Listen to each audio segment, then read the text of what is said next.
আজ থেকে ঠিক 3 দিন আগে আমরা দেখলাম শুভশ্রীদি খোলা চিঠি দিল দেবদাকে, আর ঠিক 3 দিন পর দেবদা আজকে খোলা চিঠি দিয়েছে শুভশ্রীদিকে।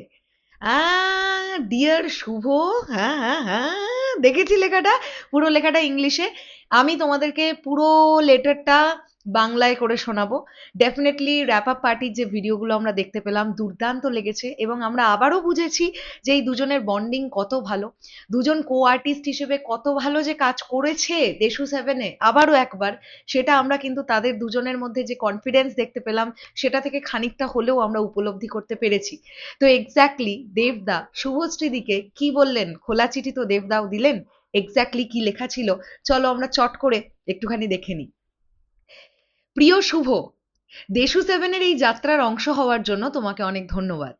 যখন প্রথমবারের মতো একটি সিনেমা পরিচালনার এই সাহসী পদক্ষেপ নেওয়ার সিদ্ধান্ত নিয়েছিলাম, তখন আমার চারপাশে ছিল অনেক অনিশ্চয়তা।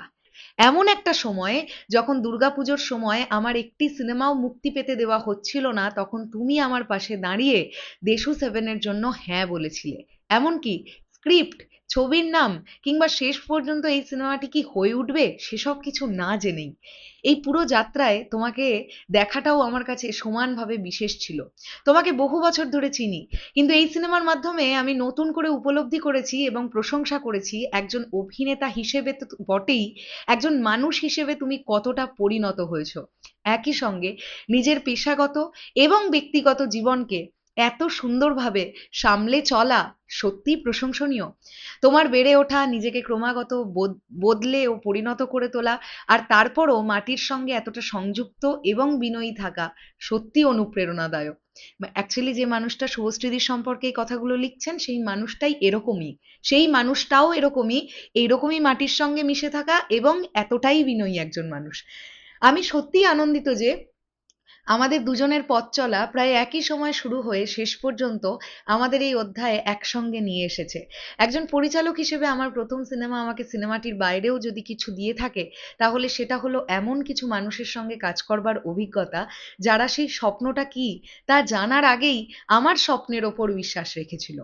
আমার পাশে আমার পাশে থাকার জন্য, আমাকে বিশ্বাস করার জন্য এবং এই যাত্রার অংশ হওয়ার জন্য তোমাকে ধন্যবাদ। একই সঙ্গে এত বছর পরেও ভক্তদের মধ্যে দেশুর ভালোবাসা ও আবেগকে বাঁচিয়ে রাখতে আমাকে সাহায্য করার জন্যও ধন্যবাদ। তুমি আমার ওপর এবং দেশু সেভেনের ভাবনার ওপর যে বিশ্বাস রেখেছো, তার জন্য আমি চিরকাল তোমার কাছে কৃতজ্ঞ থাকব। তোমাকে আগামী জীবনের জন্য রইল অনেক শুভকামনা, সবসময় ভালোবাসা ও শুভকামনা রইল। দেব। একদম গুছিয়ে একটা চিঠি, মনের কথাগুলো যেভাবে লেখা, যেভাবে এক্সপ্রেস করা যায়, এক্স্যাক্টলি কোনো কিছু ধাইকিরিকিরি বা কোনো রকম অন্যরকম কিছু কথা এদিক সেদিক কিচ্ছু না বলে স্ট্রেট কথাগুলো দেবদা বলেছেন শুভশ্রীদিকে যা যা বলার ছিল। ফ্যাবিউলাস বিষয়, জাস্ট ফ্যাবিউলাস বিষয়। তোমরা একটা জিনিস ফিল করেছো, সামান্য র্যাপ আপ পার্টির মিডিয়া সেশন থেকে যে বাইট সেশনগুলো এসেছে, সেগুলো নিয়েই যদি সোশ্যাল মিডিয়ায় এই পরিমাণ গরম হয়ে যায়, এই পরিমাণ ভাইরাল হয়, ছোট ছোট ক্লিপ কেটে কেটে নানান জায়গায় আমরা ঘুরতে দেখি, তাহলে এই সিনেমাটার ইভেন্টের সময় যখন এই দুজন একসঙ্গে লাইভ প্রমোশনে আসবেন, তখন কি হবে? এগুলো ভাববে। রিলিজের পরে দেবদা মানেই আমরা জানি দেবদা হল ভিজিটে যাবেন, আর দেবদা একা যাওয়ার তো মানুষ নন, ডেফিনেটলি শুভশ্রীদিও যাবে।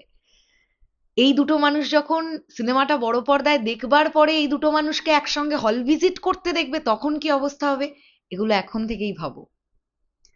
জাস্ট দারুণ লেগেছে, তোমাদের সঙ্গে বিষয়টা শেয়ার করলাম। তোমাদের কাছে এই ব্যাপারটা কেমন লেগেছে অবশ্যই সেটা কমেন্ট সেকশনে জানাও। আসছে আবার খুব শিগগিরই, তাহলে এখনের জন্য টাটা।